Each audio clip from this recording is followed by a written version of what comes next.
Once again, I have a new little toy.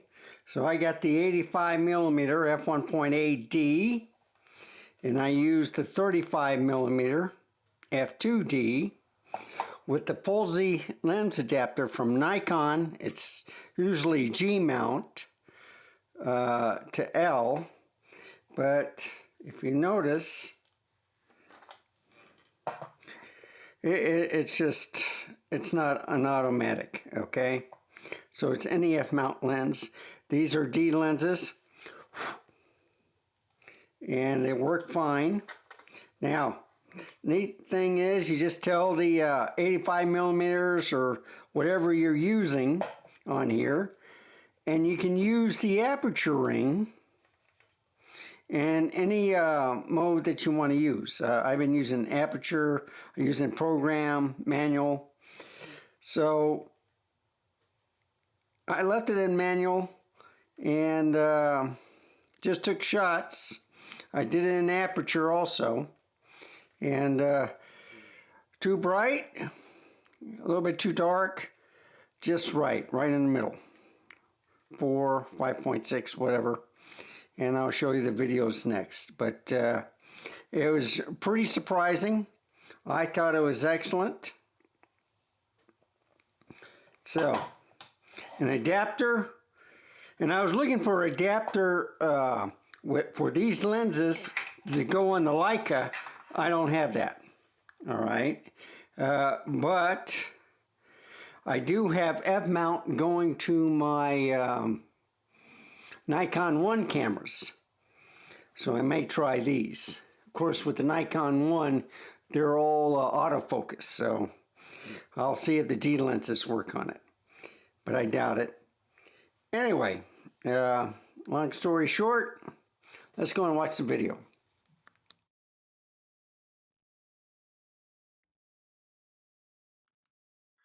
Well, it's that time again where I'm going to show off the S1R2 with the Pholsy adapter, and it's from Nikon. They say G lenses on down to L. It is not autofocus, it's just a manual focus adapter.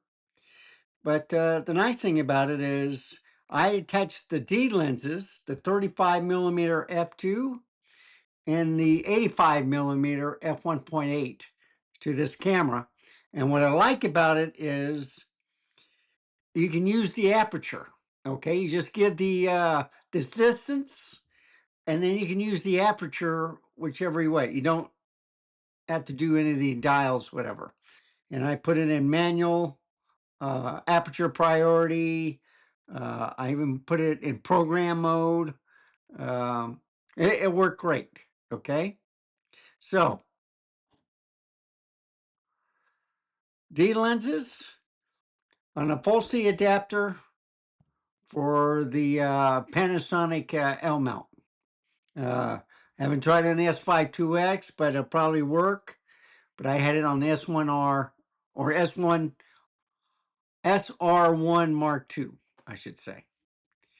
So let's look at some pictures. This is the 35mm I'm starting off with. It's gorgeous outside.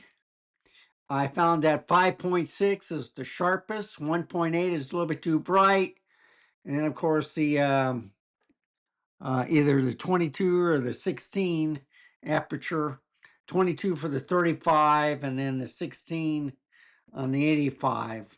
You know, brought it real close, real dark. So 8, 5.6, only 1.8, depending on the situation. It was real easy to use the camera, but look how sharp these pictures are.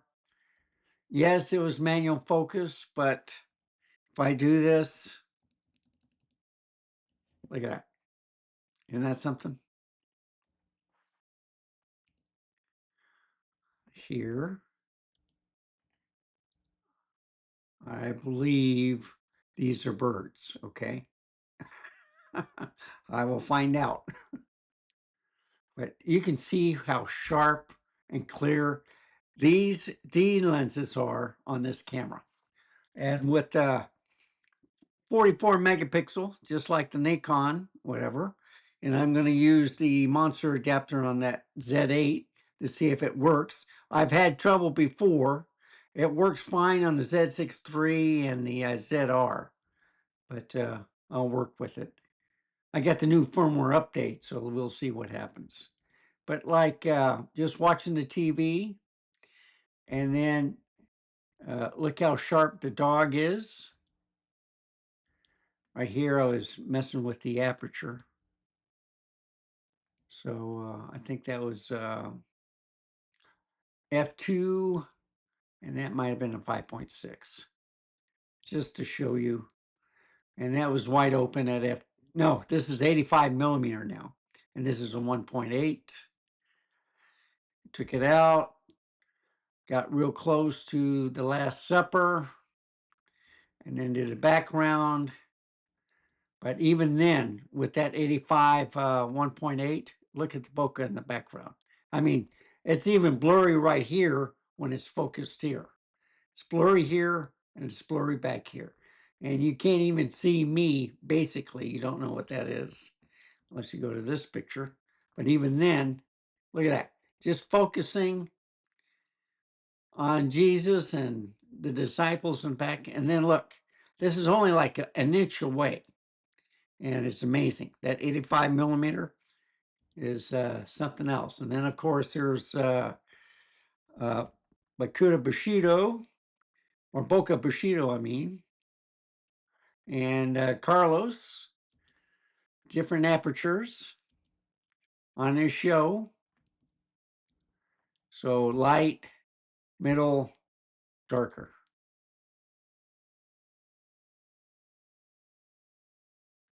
So you can miss it a little bit. I did have focus speaking on, and I did magnify. So, you know, when you do the magnification, you can get a sharper picture. But these are sharp. I mean, even if I bring it in on my favorite tree back here, look how sharp that is. And that's an 85 millimeter. And of course, my dog playing with the branches. But look how sharp he is. Look at that. And I think I played with the aperture a little bit there. But even then, okay, look at that. Gorgeous. Yeah, he loves chewing. That's a great shot of him. That was a little bit out of focus right there. Now, 1 point, or yeah, this is the 1.8. This is the 5.6. Does that look sharper? Or does that look sharper? So I think the 1.8 does look a little bit sharper. Yeah. Anyway, here's the Leighton, okay? And just doing different apertures. So that's 1.8.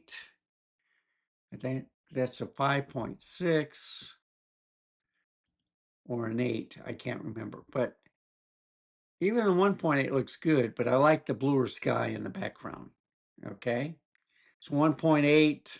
That's probably what it's looking or seems like exactly what I'm seeing naturally. But then you stop it down, you get like a little cooler image. But still, it's sharp as a tack. Look at that. You can even read the sign. Unbelievable. And then if I go up here, same thing. And you see, the 5.6 looks sharper on that one. See, this is 5.6. Now, 1.8. I think that's a 5.6. Yeah, and that's the, what is it? The F16. Okay. So you can play with the aperture. Some shots look fantastic. See, 5.6, but you see it was too bright. And that F16 shot just looked fantastic. So I just wanted to show all that to you. Let's go back here. So what do you think? Is it well worth it? Thank you for watching. Now, got a little sidetracked because I was kind of excited. I thought I had an adapter to the Leica M8 that I had, and no, I didn't. I just had it to the Leica L. I can get Leica M to Leica L or Nikon or Sony, but not the other way around. I thought I had an F mount for the Leica, but I know I have it for uh, the Nikon one series of cameras. So anyway, um, you saw um,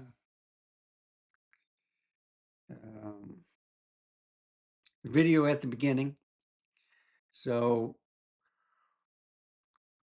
let me know what you think. Um, remember to stay safe, keep smiling, and I'll see you next time. Bye, folks. Have a wonderful day.